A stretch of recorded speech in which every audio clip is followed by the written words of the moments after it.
Hello everybody and welcome back to Up the Guts.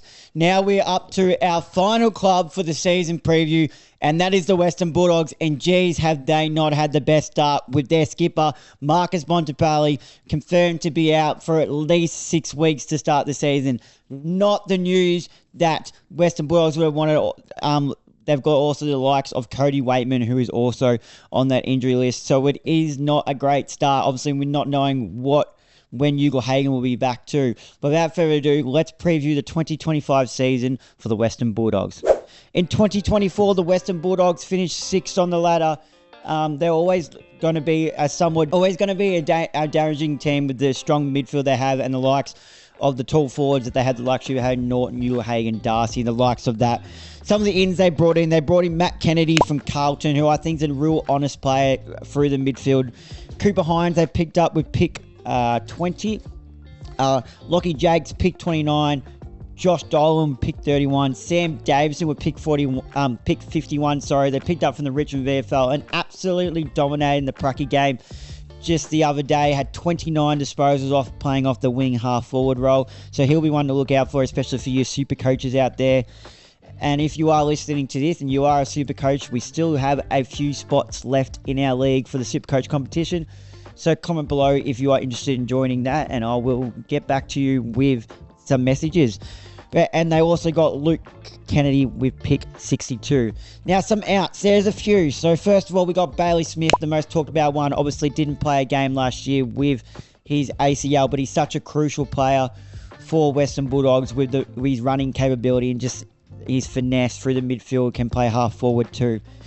Caleb Daniel off the half back line just fell out of favour of the Western Bulldogs and now found himself at North Melbourne. Jack McRae was also another one who fell out of favour. He finds himself at St Kilda. Alex Keith, the key defender, cricketer turned footballer, retired. Aidan O'Driscoll is a sad story, retired. I believe he was drafted the season, not this draft, but this draft just before, and he had to retire before even playing a game due to the concussion, his concussion, but I believe it was only his first concussion, so it was interesting, but just the nature of it, he had to retire, so that's unfortunate for him, and just concussion is just such a big issue and debatable topic going around in not just AFL, but sport in general at the moment, so it's just not one you can really risk. So thoughts out to Aidan O'Driscoll there. Dominic Benedetto, Charlie Clark, and Kelsey Ripster will also delist it. Now let's have a look at their list. Key defenders, Judd Buslinger. Now there's lots of talk about Judd Buslinger. He kills it at AFL level, but hasn't been able to get a go at AFL level. And I'm actually surprised because prior to Liam Jones and other than Liam Jones, their key defensive stock isn't that much. So I'm hoping that this might be the year. I'm thinking this might be the year Judd Buslinger gets more of a chance. Rory Lobb, though, struggled for the majority of last season until they brought him back in as a key defender and looked like it was a perfect spot for him. Mind you, you don't want Rory Lobb taking a first or key forward. He looked at home when he was there intercepting the ball because he's just so athletic and has really good hands and looked like he read the ball all right off the half-back line there too. So that's definitely one. So I just fiddle with the cords underneath my chair there. That is definitely one to look out for coming into this season. I assume they'll go with that as well. Obviously, they've already got the key forwards down there, but where does the likes of Jed Bowles going to finish in that? James O'Donnell's another one. I have him as a key defender, but they often play him as a third. The only question they have about James O'Donnell is his ball use. It's just sometimes not at the scratch, but he does play an honest role, but does go missing a bit as well. Liam Jones, we know how much, and Buku Khamis, who's mixed around forward and back, so I'm hoping he locks down a spot down in that half-back line. Defenders, you got Lockie Jakes, who's just picked up with pick 29 in the draft just gone. Taylor DeRay, lockdown defender.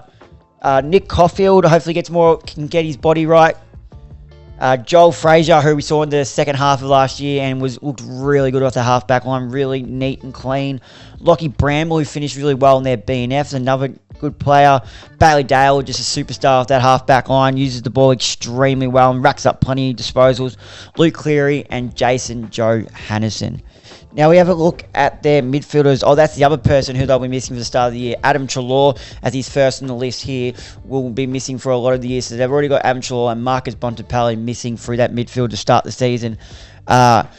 as in Marcus Bontempelli, Adam Treloar, Cooper Hines, Matthew Kennedy, Riley Sanders can hopefully take a big step in his second season here.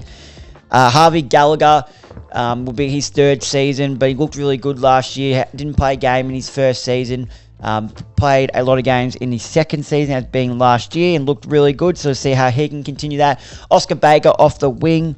Ed Richards coming with the injuries that they did have through the second half of last year, made his move from the half-back to the midfield, and I thought that was one of the moves of the season from Bevo there. Really looked at home coming into the midfield, just really hard at it, and provides a bit more speed for the midfield. So I'm assuming Ed Richards will spend more time through that midfield, especially with the likes of Marcus Bontempelli and Adam Treloar out. He'll definitely be starting in the midfield to start off 2025. Tom Liberatore, James Harms, Caleb Poulter, Anthony Scott, Bailey Williams off the wing, and Luke Kennedy. Ruckman, they only got a few, so Tim English, Lachlan Smith, and Ryan Gardner there. Tim English had a poor season last year, I thought, after being All-Australian the season prior to that. He was really poor. Hopefully he can come back and respond. He did look good in the Pracky game, so hopefully he can respond from his poor season last year. Key forwards, Jamarra Ugle-Hagan, we don't know what's going on there. He's taken a break for mental health or family reasons. We don't know. There's no... nothing saying when he'll be back, but when he's a key player to that forward line because he was just starting to show some really good signs of why he was taken with pick 1. The only knock on Jamarra Ugle-Hagan is if he can get his goal kicking right, that's what really let him down because he kicked more behinds than he did goals. So once he gets that goal kicking right, you'll be seeing him consistently kicking 50 goals a season.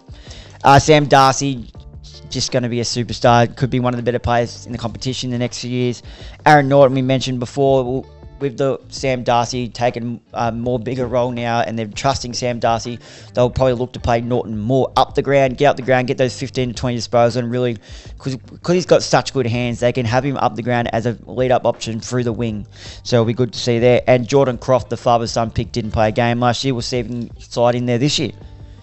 Forwards, Cody Waitman, we mentioned, will miss the first part. A lot of the season, I believe, did his forearm, I want to say, I think it was elbow.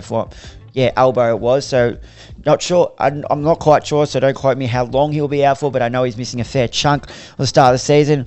Riley West, I thought, had a really good season last year, just popping up for a goal, and their forward pressure that he provides is exceptional. Lathan Vandermeer is one who hurt himself during the Pracky game. I'm not sure of the extent on that. Josh Dolan, who they picked up in the draft, with pick 31. Lockie McNeil was exceptional during the Pracky game. He kicked 4 goals for the game, 3 in the first half. So we'll see if that was just a luck of the draw because it was a Pracky game, or is it something he can build into the season. Arthur Jones, Riley Garcia, and Sam Davison, who obviously I mentioned before, we saw after coming over from Richmond VFL in this year's draft with pick 51, dominated the practice game. Where do I think the Western Bulldogs will finish? I think the Western Bulldogs will not make the 8 this year, especially with the injuries they've got. I think they'll finish around 10th. It's going to be a really tight year as it is last year, and I just don't think with Western Bulldogs' list that they'll be one of the ones pushing for the 8. Look out for, I briefly mentioned him before, but I said look out for the big and tall Sam Darcy. Sam Darcy is ready to explode. We saw glimpses of it last year when he kicked 7 goals in round 23 v North Melbourne. 7 goals, 1 if you don't mind as well. 20 disposals, 9 marks, 15 score involvements, and 5 hit-outs. So he has the luxury of going into the ruck as well, being, I believe, 210 centimetres.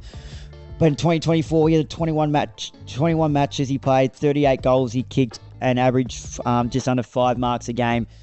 With his height, he can be one of the better players in the competition. He's really good in front of goals too, and he's really athletic and get up and down the ground. And his hands are just exceptional. Being that extra height, it's going to make defenders have to work really hard to really defend him, because if he gets out in front and gets his hands out, game over. So Sam Darcy, I think, will take a big leap this year. I'm backing him for a 50-plus goal season. Needs to lift. I've gone with Buku Karmas. They fiddled around with Buku, started him half back, then he went to half forward for a bit. Played a couple of really good games as a forward in the VFL, then came to AFL level. Only managed the one goal as a forward in the AFL for the Bulldogs, and then he went back and played as a defender in the VFL. Then I'm pretty sure he came back to the back end of the year and played off half back as well. So 7 matches, he averaged just the 9.8 disposals and 4.6 marks a game. Best game was round 3 v West Coast. We had 19 disposals at 90% efficiency, 9 marks, 6 intercepts, and 5 around 50. So I think that's his best spot to be playing. Be that third tall defender, intercept the ball, and provide a bit of run off that half-back line, because he's got the athleticism, has the hops. So I believe his best role is to be playing off that half-back line, reading the ball as it coming in, and being that third man up running into in the way of the key forward, the number 1 key forward, reading the play so he can come off his opponent like the best interceptors do, come off his opponent, read the play, and intercept the ball, cutting in front of the key forwards, not allowing them to get their hands on the ball first. Well, there you have it, guys. There is my 2025 season preview for the Western Bulldogs. I predict them to finish 10th. Look out for Sam Darcy to have a 50-plus goal season and needs to live. I've gone with Buku Karmas. Well, there you have it, guys. There is my season preview for the Western Bulldogs, and that concludes every season's preview for all 18 clubs. If you haven't watched all the other ones after this video, make sure to go back and watch them before we start the season. Just this coming week, I am so excited. And if you enjoyed this series and you're watching this on YouTube, make sure to leave a like and comment on this video. Click that subscribe button and turn the notification bell so you don't miss an upload. If you're listening to this via Spotify and Apple Podcasts, make sure to leave a comment on this video. Click that follow button, turn the notification bell so you don't miss an upload, and make sure to leave a 5-star rating via the podcast in the reviews. And that does help get the show out there. Well, there you have it, guys. There's my 18 club season previews, and I've enjoyed, I hope. Let me know what I've got right, what I've got wrong, and we'll revisit this for mid-season, how it's looking as well, and we'll do it at the end of the season as well to see how close I got. I've really enjoyed this, and thank you guys for watching, and until next time, I'll see you guys then.